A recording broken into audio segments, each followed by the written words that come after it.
بسم اللہ الرحمن الرحیم۔ السلام علیکم۔ کالی مرچ پٹھوں کی کمزوری کو دور کرتی ہے۔ گاجر کا جوس روزانہ پینے سے بدن کے زہریلے مادے باہر نکل جاتے ہیں۔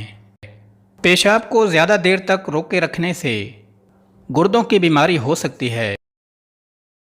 خربوزے کے بیجوں کو خشک کر کے چبا لیا جائے تو پیٹ کم ہونے لگتا ہے۔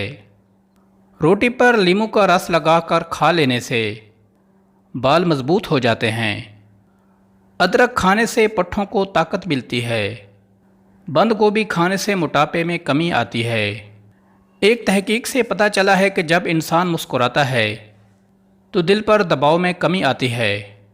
ملٹھی کو 5 منٹ تک چوس لیا جائے تو گلا صاف اور ریشہ ختم ہو جاتا ہے۔ حمل کے دوران عورت کو یہ چیزیں کھلائی جائیں تو بچہ صحت مند اور جوان رہے گا۔ گاجر، امرود اور انار۔ حمل کے بعد کمر کا درد ٹھیک کرنا ہے تو اس کے لیے یوگا بہت مفید ہے۔ نارمل ڈلیوری والی عورتیں 1 مہینے کے بعد یوگا شروع کر سکتی ہیں۔ آپریشن ڈلیوری والی عورتیں 3 مہینوں کے بعد یوگا شروع کر سکتی ہیں۔